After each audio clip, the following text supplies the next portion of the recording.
وقفے کے بعد کیپٹل ٹاک میں دوبارہ خوش آمدید. ہمارے ساتھ موجود ہیں جناب مولانا عبدالعزیز صاحب، لال مسجد کے خطیب. مولانا صاحب، ہم مذاکرات پر بھی بات کر رہے ہیں، لیکن جو آپ نے پچھلے دنوں پریس کانفرنس کی اس پر بھی ہم بات کرنا چاہتے ہیں. آپ نے ہاتھ میں قرآن مجید پکڑا اور آپ نے کہا کہ یہ جو پاکستان کا آئین ہے یہ آئین اسلامی نہیں ہے، اصل جو اسلام کا منبع ہے وہ قرآن ہے، اس میں تو کوئی شک نہیں ہے. لیکن آپ کہہ رہے ہیں کہ نہ صرف آئین غیر اسلامی ہے بلکہ آپ کو مذاکرات سے بھی کوئی امید نہیں ہے. تو یہ جو پریس کانفرنس ہوئی اس پر کچھ علماء جو ہیں انہوں نے کچھ اظہار خیال کیا. میں پہلے ان کی باتیں آپ کو سنا دوں پھر آپ سے جواب لیتا ہوں. سنیے راولپنڈی اسلام آباد کے کچھ جید علماء کیا کہہ رہے ہیں. قرآن کریم جو ہے یہ پڑھنے اور عمل کرنے کے لیے آیا ہے. اس سے آدمی جو ہے وہ اپنے سیاسی موقف کو مضبوط نہیں کر سکتا ہے، بلکہ باہر اس کا تأثر یہ ہوتا ہے کہ یہ آدمی جو ہے یہ اپنے اس موقف پر کوئی دلیل نہیں رکھتا اور یہ سہارا تلاش کر رہا ہے قرآن کریم کا. بسم اللہ الرحمن الرحیم. قرآن مجید کو ہاتھ میں لے کر گفتگو کرنے کی روایت جو ہمارے ہاں چلی ہے، میں سمجھتا ہوں کہ یہ عیسائیوں کی دیکھا دیکھی ہے کہ عیسائی جو وعدے کرتے ہیں، کوئی اہم معاملات ہوں تو وہاں بائبل پہ ہاتھ رکھ کے وہ معاہدے کرتے ہیں اور وعدے کرتے ہیں. مسلمانوں نے ان کو دیکھا دیکھی قرآن مجید کو ہاتھ میں لے کر اہم قسم کے موضوعات اور اہم باتیں ان میں قرآن مجید کو ہاتھ میں رکھنا شروع کر دیا ہے. اس سے میں سمجھتا ہوں قرآن مجید کے تقدس کی پامالی ہے. رفتہ رفتہ لوگ جری ہو جائیں گے. آج جھوٹی قسمیں کھا رہے ہیں، قرآن مجید سے کچھ ڈرتے ہیں اور قرآن مجید کو ہاتھ میں لے کر لوگ جھوٹی باتیں کرنے میں بھی جری ہو جائیں گے. جو لوگ عام طور پر بار بار قرآن کریم کی قسم اٹھاتے ہیں، قرآن کا نام لیتے ہیں اور بغیر کسی کے تقاضے کے قسمیں اٹھاتے ہیں، وہ سچے نہیں ہوتے. تو بہرحال جھوٹ کے لیے، کسی غلط بیانی کے لیے اور کسی کو دھوکہ دینے کے لیے قرآن کریم کو ہاتھ میں اٹھا کر بات کرنے کی شریعت اجازت نہیں دیتی. جی مولانا عبدالعزیز صاحب، آپ نے کہا کہ آئین غیر اسلامی ہے اور آپ نے قرآن ہاتھ میں پکڑ کے پریس کانفرنس کی. تو کچھ علماء یہ کہتے ہیں کہ اس میں کوئی حرج نہیں، لیکن آپ ان تمام علماء کو جانتے ہیں، آپ کے ساتھی ہیں، تو ان کا یہ خیال ہے کہ قرآن ہاتھ میں پکڑ کے پریس کانفرنس کرنے کی ضرورت نہیں تھی آپ کو. دیکھیے، یہ تو آپ نے خود ہی کہہ دیا کہ بعض علماء کی رائے ہے، رائے کا اختلاف ہوتا ہے، اس میں کوئی اشکال نہیں. جی. لیکن جو میں بات کہنا چاہتا ہوں کہ میں آئین کو اسلامی کیوں نہیں کہتا، قانون کو اسلامی کیوں نہیں کہتا، ذرا میری بات سمجھیے. بالکل. ان علماء نے شاید مطالعہ نہیں کیا. یہ مولانا بھی رائے دیں گے فلاں شق کی قرارداد مقاصد تھی، یہ تھی، بہت کچھ ہوا، علماء نے کیا، کوشش کی. قرارداد مقاصد بھی 22 نکات بھی، وہ ایک کوشش تھی، اس کا انکار نہیں ہے. لیکن دیکھنا یہ ہے کہ عمل کیا ہے. آج عدالتوں میں انگریزی قوانین کے یہ 21 کتابیں بطور بنیاد پڑھائی جا رہی ہیں. میں آپ کو تھوڑی سی پڑھ کر سناتا ہوں، پھر میں بات کروں گا. کنڈکٹ ایکٹ 1800 نہیں، آپ آئین 1973 کے آئین پہ آ جائیں. میں اس پر آؤں گا. یہ آئین کا حصہ نہیں ہے. میری یاد سنیں نا، مجھے بات تو کرنے نا. جی. میں اپنی بات کو تو ڈیفینڈ کروں گا. یہ میں جو بات کروں گا پھر میں آپ کو وہ جواب بھی آ جائے گا. ٹھیک ہے. دیکھیں، ہمارے ہاں جو قوانین ہیں وہ قوانین کا سارا ڈھانچہ 90% انگریزی. ٹھیک ہے. اور اس میں چند کتابیں پڑھ کر سناتا ہوں، باقی پھر بات کروں گا. Conduct act 1872، the sale of good act 1930، easement act 1882، P P C 1807، the trust act 1882. یہ میرے پاس 21 افراد. اب دیکھیے، عربی کا مقولہ حکم الاکثر حکم الکل، کہ جو اکثر ہوتا ہے اسی کا اعتبار ہوتا ہے. اب اس میں پیوند کاری کر کے کہا گیا جی اسلامی ہو گیا. اس میں قرآن و سنت کو کوئی جگہ حاصل نہیں. 65 سال پہلے بھی نہیں تھی، آج بھی نہیں ہے. آج بھی لا کا جو پڑھایا جاتا ہے اس لا کو میں یہ تو کتابیں بطور قانون کے پڑھائی جاتی ہیں، لیکن قرآن تھوڑا سا پڑھایا جاتا ہے، حدیث بالکل نہیں پڑھائی جاتی. اور جو آئین اس انگریز کے آئین کو جو ہے ختم نہ کرے، اس کو ایک قسم کا دیکھیں، السکوت عند معرض البیان بیان، کہ جب کوئی آدمی برا کام ہو رہا ہے اور وہ خاموش رہتا ہے تو وہ کیا اس کی تائید ہوتی ہے کہ نہیں ہوتی؟ آپ برا کام دیکھتے چپ ہو جاتے ہیں. آئین کیوں نہیں بولتا؟ اس کے بارے میں علماء کہاں ہیں کہ یہ 21 کتابیں انگریز کی 90%. آج قوم رل گئی. آج بھی قبلہ و کعبہ برطانیہ، لہجہ وہی، اصطلاحیں وہی، قرآن و سنت کو اور اس سے مدونہ قانون جو اس کی روشنی میں تھے آج تک مقام نہیں مل سکا. علماء کرام بتائیں، مولانا بتائیں. یہ کہتے ہیں جی ہو جائے گا. میں ہو جائیں کی بات نہیں کرتا. کہتے ہیں جی روٹی کا انتظام کر رہے ہیں، ایکٹ بنا رہے ہیں، روٹی مل جائے گی.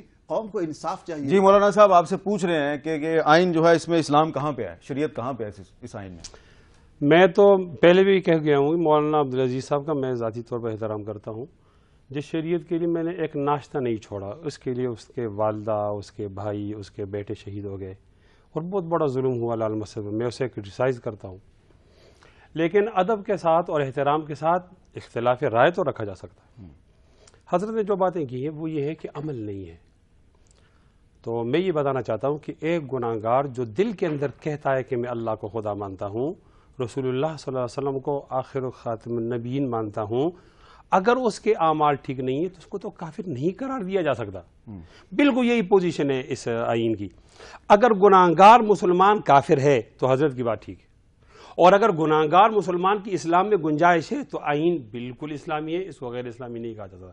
عرض کروں, ایک گھوڑا ہے آپ کے پاس اور آپ اس گھوڑے کو لے جاتے ہیں جہاد کے لیے, کتنی بڑی فضیلت ہے, ولادیات ذبحا فالموریات قدحا. اور کوئی آدمی اگر بدماش اگر اس کو اسی گھوڑے کو لے جاتا ہے ڈاکہ ڈالنے کے لیے تو گھوڑے کا کیا قصور ہے؟ اس کے اوپر جو رائڈر ہے اس کا قصور ہے. ذرا سمجھا جائے, یہ ایک ایسا آئین ہے کہ اگر اس پر مفتی محمود بیٹھا ہو تو یہ مکمل اسلامی ہے, اور اگر یہ اس پر ذوالفقار علی بھٹو بیٹھا ہوا ہو تو یہ سیکولر ہے. آئین کا گناہ نہیں ہے, آئین چلانے والے پارلیمنٹ کا گناہ ہے, مجرمانہ غفلت ہے, یہ مانا جا سکتا ہے. لیکن جب میں نماز نہ پڑھنے والے مسلمان کو مسلمان کہتا ہوں, جی حامد, جب میں اس کو مسلمان کہتا ہوں تو مجھے اس آئین کو بھی مسلمان کہنا پڑے گا, اور یہ مسلمان آئین. اچھا پروفیسر ابراہیم صاحب, ہم اس بحث میں نہیں پڑھتے کہ یہ آئین اسلامی ہے یا غیر اسلامی ہے. یہ آئین بسم اللہ الرحمن الرحیم سے شروع ہوتا ہے. آئین کی جو دفعہ 2 ہے اس میں یہ کہا گیا ہے کہ اسلام جو ہے وہ پاکستان کی ریاست کا مذہب ہوگا. اس کے بعد جو دفعہ 31 ہے اس میں یہ کہا گیا ہے کہ قرآن و سنت کے مطابق مسلمانوں کو زندگی گزارنے کا پابند بنایا جائے گا, عربی زبان جو ہے اس کی پابندی کی جائے گی. پھر 62-63 آ گیا, اس کے بعد پھر 227 ہے, 228 ہے, پھر 260 ہے, اس میں قادیانیوں کو غیر مسلم قرار دیا گیا ہے. صدر جو ہے, وزیر اعظم جو ہے وہ غیر مسلم نہیں بن سکتا. میں اس بحث میں نہیں پڑھتا. پروفیسر صاحب یہ بتائیے کہ آپ کو کیا لگ رہا ہے کہ طالبان جو ہیں وہ اس آئین کے اندر رہتے ہوئے آپ کے ساتھ مذاکرات پہ راضی ہیں, اور مذاکرات آئین کے اندر رہ کے ہی آگے بڑھیں گے؟ حامد میر صاحب, میرے لیے اس وقت اس سوال کا جواب دینا بہت مشکل ہے جی, اور میرے پاس طالبان کی بات امانت ہے. ٹھیک ہے, اور طالبان کی امانت جب تک میں حکومتی کمیٹی کے سامنے نہ رکھوں میں اس پہ بات نہیں کر سکتا. میں اصل میں اس آئین کی بحث پہ تھوڑی سی بات کرنا چاہوں گا. ہمارا دستوری سفر جو ہے وہ بالکل سیدھی شاہراہ پہ ہم نہیں بڑھ رہے, بلکہ ہم زگ زگ چلتے رہے ہیں. جب پاکستان بن گیا اس وقت علماء کرام نے یہ مطالبہ کیا اور دینی جماعتوں نے مطالبہ کیا کہ یہاں کا دستور اسلامی ہونا چاہیے, اور علماء کے بہت زیادہ کوشش کے بعد 1949 میں قرارداد مقاصد پاس ہوئی. اسمبلی کے اندر حضرت علامہ شبیر احمد عثمانی صاحب رحمۃ اللہ علیہ موجود تھے, اور اسمبلی سے باہر بہت سارے علماء کرام اور دینی جماعتوں کی کوشش سے وہ قرارداد منظور ہوئی تھی. اس کے بعد پھر حکمرانوں نے یہ کہا کہ ہم کس کا اسلام نافذ کریں, دیوبندی اسلام, بریلوی اسلام, شیعہ اسلام, سنی اسلام, اہل حدیث اسلام. 31 جید علماء کرام نے مل کر 22 نکات بنا کے دیے کہ اس میں تمام مکاتب فکر کا اسلام شامل ہے. ہمارا دستور نہیں بن رہا تھا, ایوب خان کا مارشل لا لگا, 1973 میں خدا کر کے ایک دستور نافذ ہوا. اس دستور کے اندر یہ اسلامی دفعات جس کا آپ تذکرہ کر رہے ہیں تو موجود ہیں, لیکن مولانا عبدالعزیز صاحب جو کتابیں اٹھا کر لے یہ بھی ایک حقیقت ہے. اور اسلامی نظریاتی کونسل نے ان تمام کتابوں کا جائزہ لیا ہے, اور مسودات بالکل تیار ہیں قرآن و سنت کی روشنی میں. اور آئین کے اندر پھر یہ بھی لکھا ہوا ہے کہ حکومت کا یہ فرض ہے کہ وہ ہر سال اسلامی نظریاتی کونسل کی رپورٹ پارلیمنٹ کے سامنے اور صوبائی اسمبلی کے سامنے رکھے گی, اور اس کے مطابق قانون سازی ہوگی. آج تک کسی بھی حکومت نے یہ کام نہیں کیا ہے, اور وہ مسودات ویسے کے ویسے الماریوں میں بند پڑے ہیں. اگر یہ کام ہو جاتا اور ان تمام قوانین کو قرآن و سنت کے مطابق کر دیا جاتا, مجھے یقین ہے آج مولانا عبدالعزیز صاحب کو یہ مشکل نہ ہوتی. لیکن ہمارے حکمرانوں کی یہ وہ ہے, اب ایک طرف یہ ہمارا آئینی مسئلہ ہے, دوسری طرف ہمارا یہ امن و امان کا مسئلہ ہے. اس وقت آپ کا جو سوال ہے اس میں مجھے مشکل ہے، میں معذرت خواہ ہوں کہ وہ جواب نہیں دے سکتا جب تک کہ ہماری کمیٹیاں مل نہ جائیں اور ہم طالبان کا جو جواب ان کے سامنے پیش جی آپ کیا کہنا چاہتے ہیں؟ میں یہ کہنا چاہتا تھا کہ قرارداد مقاصد بھی کسی کی محنت ہے نا، اور اس کا 2 بتاتا ہے کہ ریاست کا مذہب اسلام ہوگا، اور آگے جا کر 31 آرٹیکل پر اسلامی طرز زندگی کی بنیاد قرآن مجید کی تعلیمات ہیں، اور 38 الف میں نیچے جو اس کے ذیلی شق ہے اس کا ربا کو جلد ممکن ہو ختم کر دے، اور 40 پر وہ ہماری خارجہ پالیسی ہے کہ عالم اسلام سے اس کو رشتہ استوار کرنا اور بین الاقوامی امن کے لیے فروغ دینا۔ 41 یہ کہتا ہے کہ صدر 45 سال کا ہوگا اور مسلمان ہوگا، ان باتوں کو نوٹ کر دیا جائے، اور اس کے 62 کا یہ کہتا ہے کون آدمی پارلیمنٹ کا رکن بن سکتا ہے، اچھے کردار کا حامل اور گناہ کبیرہ سے اجتناب کرنے والا۔ یہ تو فقہ ہے، فقہ جس طرح ہماری فقہ ہدایت پڑھائی جاتی ہے، اور 227 بالکل اعلان کرتا ہے کہ کوئی ایک قانون یا اس کا ذیلی شق وہ قرآن و سنت کے خلاف نہیں ہوگا۔ اور آگے اسے لے جائیں تو 228 اسلامی نظریاتی کونسل ایک معاون آئینی ادارہ ہے جو کام کرتا ہے اور تجاویز، اور 260 میں آپ مجھے تھوڑا سا موقع دیں، اس 260 پر مولانا غلام غوث ہزاری رحمۃ اللہ علیہ کے دستخط ہیں، مولانا مفتی محمود رحمۃ اللہ علیہ، مولانا عبدالحق اکوڑا خٹک والے، مولانا شاہ احمد نورانی صاحب، اتنے وہ لوگ ہیں جو جید سند ہیں۔ میری بات پر اور مولانا عبدالعزیز صاحب کی بات کو لوگ شک سے دیکھیں گے، وہاں تو شک سے کوئی بات نہیں ہے۔ انہوں نے اس آئین کو اس طرح اسلامی بنا دیا، کہتے ہیں یہ میرے پاس جو شک ہے وہ 260 ہے، اس میں ختم نبوت کی بات ہے۔ الف مسلم سے کوئی ایسا شخص مراد ہے جو وحدت توحید قادر مطلق اللہ تبارک تعالیٰ و خاتم النبیین حضرت محمد صلی اللہ علیہ وسلم کی ختم نبوت پر مکمل اور غیر مشروط طور پر ایمان رکھتا ہو، اور پیغمبر یا مذہبی مسلک کے طور پر کسی ایسے شخص پر ایمان نہ رکھتا ہو اور نہ اسے مانتا ہو جس نے حضرت محمد صلی اللہ علیہ وسلم کے بعد اس لفظ کے کسی بھی مفہوم یا کسی بھی تشریح کے لحاظ سے پیغمبر ہونے کا دعویٰ کیا ہو یا جو دعویٰ کرے۔ اس میں ایک ابہام تھا، کچھ لوگ اس کا مفہوم مخالف لے کر وہ اپنی بات اندر لا سکتے تھے اور قادیانیت کو یا اس طرح کے فرقوں کو وہ فروغ ہو سکتا تھا۔ تو ہمارے علماء نے یہ کسی وکیل کا لکھی ہوئی نہیں ہے، یہ جو قیود ہیں یا لہجہ ہے یہ علماء کا ہے۔ غیر مسلم سے کوئی ایسا شخص مراد ہے جو مسلم نہ ہو، اور اس میں عیسائی، ہندو، سکھ، بدھ یا پارسی فرقے سے تعلق رکھنے والا کوئی شخص قادیانی گروپ یا لاہوری گروپ، یعنی صرف قادیانیت نہیں، نیچے جا کر ان کے گروپ بھی بتا دیے، جو خود کو احمدی یا کسی اور نام سے موسوم کرتے ہو، کوئی شخص یا کوئی بھائی اور جدولی ذاتوں میں سے کسی سے تعلق رکھنے والا شخص ہو، وہ غیر مسلم کہلایا جائے گا۔ جب ختم نبوت محفوظ ہے، جب اس کے اندر ربا کے بارے میں ایک واضح عمل ہے، حاکمیت اعلیٰ اللہ تعالیٰ کی، اچھا لیکن مولانا عبدالعزیز صاحب نہیں، میں مولانا عبدالعزیز میرے بھائی، میں ایک دفعہ پوچھوں گا ان سے، وہ کون سا دفعہ اس آئین میں جس نے قرآن اور حدیث کو روکا ہو، وہ بتا دیں۔ جی دیکھیے انہوں نے اتنی تفصیل بات کی، میں بھی کرتا ہوں، حق ہے ان کو ان کے کہنے کا۔ میں نے پہلے بات کی کہ یہ 21 کتابیں ہیں جو یہ بتلاتی ہیں کہ ہمارے عدالتی نظام سارے کا سارا اسٹرکچر، وہ آپ صحیح کہہ رہے ہیں حضرت، لیکن ہم آئین پاکستان کو ڈسکس میں آتا ہوں نا، آپ نے ان کو موقع دیا خاموش رہے، میری بات پر فوراً رد کر رہے ہیں۔ نہیں، آپ آئین کی بات کریں نا، وہ آئین سے حوالہ دے رہے ہیں۔ آئین کی طرف ہی آتا ہوں نا، آئین کی طرف آتا ہوں، لیکن مجھے موقع ملے گا۔ میں کہتا ہوں اس انگریزی قانون کا محافظ کون ہے؟ یہ کیوں نہیں ختم ہو رہے؟ کون محافظ ہے اس کا؟ آپ مجھے بتائیے، آپ بتائیں۔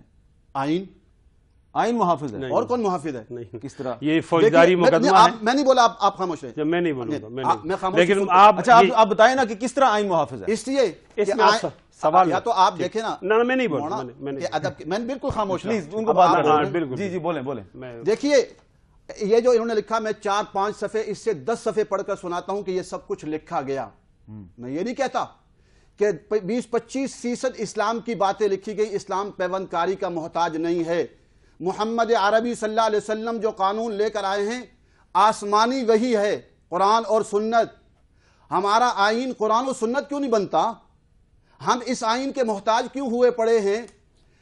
یہ ایک آئین کی تقدس کی بات کرتے ہیں، یہ سیاسی رہنما ہر جگہ کہتے ہیں آئین کی شق ٹوٹ گئی، آئین یوں ہو گیا، آئین یوں ہو گیا، آئین فلاں۔ آئین قرآن کو تحفظ بھی دیتا ہے۔ کیا اس آئین نے قادیانیوں کو غیر مسلم قرار نہیں دیا؟ مانا میں یہ نہیں کہتا۔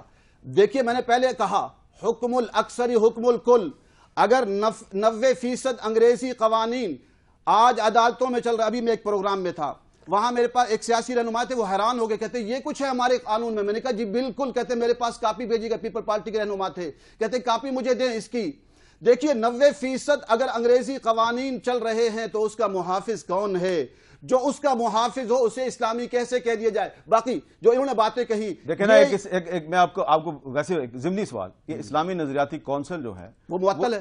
معطل نہیں ہے، مولانا محمد خان شیرانی صاحب پہلے بھی تھے اس میں، ابھی بھی سفارشات مانی جا رہی ہیں؟ نہیں تو ان کو چاہیے نا کہ مولانا فضل الرحمان صاحب اتنے بڑے عالم دین ہیں، ان کی پارٹی وہ حکومت میں شامل ہوئے ہیں تو وہ کہیں نا کہ بھائی اس پہ عمل درآمد کرو، یہ ان کا معاملہ ہے۔ میں یہ کہہ رہا ہوں اس وقت زمینی حقائق کیا ہیں؟ زمینی حقائق یہ ہیں، آج عدالتوں میں چلے جائیں، میں علماء سے اپیل کرتا ہوں، عوام سے اپیل کرتا ہوں، جائیں۔ آج بھی برطانیہ قبلہ کعبہ، آج بھی مدینہ نہیں ہے۔ اگر قبلہ و کعبہ قرآن و سنت ہوتا تو ہم عربی زبان کو اہمیت دیتے، ہم عربی زبان کو آج بھی اہمیت نہیں دیتے۔ لکھا گیا ہے، اب مولانا پیش کریں گے، لکھا گیا، میں لکھنے کی بات نہیں کرتا، ہوا کیا ہے اس ملک میں؟ آج تک انہوں نے حسبہ بل پیش کیا تھا ایم ایم اے نے، گورنر نے رد کر دیا، شرعی عدالت نے کہا ربا حرام، سپریم کورٹ نے معطل کر دیا۔ آپ مجھے بتائیے، جو ہماری اسمبلی کے اندر، یہ آئین کہتا ہے اسمبلی کے اندر 2/3 اکثریت کا قانون قرآن میں ہے؟ مولانا بتا دے، نہیں ہے۔ مخلوط، یہاں لڑکیاں بیٹھی ہیں شورا میں، وہاں ساتھ ساتھ جو ہے نا پارلیمنٹ میں عورتیں بھی بیٹھی ہیں، مرد بھی بیٹھی ہیں۔ کیا حج مخلوط نہیں ہوتا؟ حج میں پردہ ہوتا ہے، وہ تو ویسے بازاروں میں بھی پردے کے ساتھ جاتے ہیں، لیکن شورا میں بتائیے، اسلامی تمام ادوار کے اندر مجھے بتائیے کہیں بھی عورتیں بیٹھی ہیں؟ آپ صلی اللہ علیہ وسلم کی شورا، حضرت ابو بکر صدیق، عمر فاروق، عثمان غنی کی شورا میں عورتیں جنگوں میں شریک ہوئی ہیں۔ دیکھیے جنگ کی بات اور ہے، لیکن یہاں عورتیں آ کر بیٹھنا، اب میں جو سوال کر رہا ہوں وہ اضطراری کیفیت ہے، یہاں کوئی اضطراری کیفیت نہیں ہے کہ قانون جو ہے وہ نہ بنا سکے، تو اور پھر قانون سازی کا حق جو ہے دیا گیا کس کو؟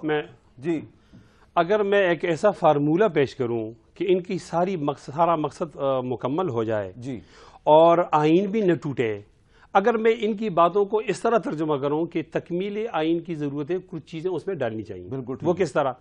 اس کو آپ کو 3 مرحلوں میں تقسیم کرنا ہوگا۔ پہلا مرحلہ یہ ہوگا کہ جو احکام اس آئین کے اندر موجود ہے، حضرت مجھے بھی شکایت ہے کہ عمل نہیں ہوتا، یہ عمل ہو جائے، ایک مرحلہ مکمل ہو گیا۔ دوسرا مرحلہ وہ تمام سفارشات جو اسلامی نظریاتی کونسل کے ہیں اس کو اٹھا کر اس میں قانون سازی کی جائے اور اس کو پارلیمنٹ کا حصہ بنا دیا جائے۔ 2 مرحلے، اب دیکھ لیا جائے کہ کیا چیز رہتی ہے، مثال کے طور پر حدود رہتے ہیں، نظام قصاص رہتا ہے، اس کے لیے بھی تیسرے مرحلے پر ہم ایسا کریں کہ انہی علماء نظریاتی کونسل سے کہہ دیں کہ اس کو آپ قانون کی زبان دے دو اور اس کو پاس کر دو۔ اب کیا چیز باقی رہتی ہے؟ سنیں، ایک مغالطہ ہے، خدا کرے وہ شو کی وجہ سے ختم ہو جائے۔ اگر آپ قرآن و مجید کی بات کریں گے، یہ جذباتی معاملہ ہے ہمارا، آپ حدیث کی بات کریں گے، اس سے ہماری جذباتی وابستگی ہے، لیکن کیوں وہ علماء جنہوں نے قرآن اور حدیث کی تشریح کر کے فقہ لکھی ہے اس کے بارے میں کیا رائے ہے؟ ہم یہ کہہ سکتے ہیں کہ فقہ اور چیز ہے اور یہ قرآن و حدیث اور چیز ہے؟ انہوں نے تو آسان کر دیا ہے، یہ آئین ہمارے قرآن و سنت کو آسان کر دیں۔ میں لبرل طبقے سے بہت زیادہ ناراض ہوں، میں سیکولر طبقے سے ناراض ہوں، میں پارلیمنٹ کے مجرمانہ غفلت کا ذکر کرتا ہوں، لیکن ساتھ یہ بھی کہتا ہوں پارلیمنٹ یہ کام غفلت نہ کرتی ایسا نہ ہوتا، لیکن ساتھ یہ بھی کہتا ہوں اس میں گنجائش موجود ہے، خدا کے لیے ایسا تاثر نہ دیا جائے کہ ہمیں اسلام نافذ کرنے کے آئین کو توڑنا ہوگا یا اس کو پاؤں تلے یہ تاثر نہ دیا جائے۔ اس آئین کے ہوتے ہوئے جو میں نے آپ کو 3 درجاتی فارمولہ دیا ہے، اس میں سارے مسئلے بھی حل ہو جاتے ہیں، اور اس آئین یہ کوئی اتنی مقدس نہیں جس کو قرآن و حدیث کی بات کیا جائے، یہ وحدتوں کے درمیان ایک میثاق ملی ہے، اور اگر یہ میرے فقہ والا کام کرتی ہے تو میں تو اس کو سلام کرتا ہوں۔ اس آئین میں آرٹیکل 248 ہے، 248، جس کے تحت صدر اور وزیر اعظم جو ہیں ان کو عدالتوں میں فوجداری مقدمات میں پیش ہونے میں استثناء حاصل ہے۔ اب آپ مجھے بتائیں کہ اسلام میں جو حکمران وقت ہے اس کو کہیں پہ استثناء مل سکتا ہے؟ دیکھو، جو قرآن مجید اور آئین یہ اصول فراہم کرتے ہیں، قرآن و حدیث، تفصیلات آپ نے اس لیے کہا کہ آپ کی جماعت پارلیمنٹ میں ہے، آپ کی جماعت حکومت میں ہے، آپ کی جماعت کو آئینی ترمیم کا بل موو کرنا چاہیے۔ میں عرض کرتا ہوں، یہ ججز فیصلہ کرتے ہیں ضابطہ فوجداری پر، یہ ججز فیصلہ کرتے ہیں ضابطہ دیوانی پر اور قانونی شہادت پر، یہ اس کو دیکھ کر فیصلہ۔ اگر میں ضابطہ دیوانی کو اسلامی بنا دوں اور فوجداری کو اسلامی بنا دوں اور میرا جب اس کے مطابق فیصلہ کرے، حضرت مولانا عبدالعزیز کو کیا اعتراض ہوگا؟ بالکل ٹھیک ہے، تو یہ ایک درمیانی راستہ نکال رہے ہیں، لیکن جیسا کہ پروفیسر ابراہیم صاحب نے کہا کہ امن و امان ایک بڑا مسئلہ ہے اور شریعت بھی یقیناً ایک بہت بڑا مسئلہ ہے، تو ذرا امن و امان کی بھی بات کر لیں۔ مولانا عبدالعزیز صاحب سے امن پہ بھی بات کریں گے، ایک وقفہ لینا ہے، وقفے کے بعد دوبارہ ملتے ہیں۔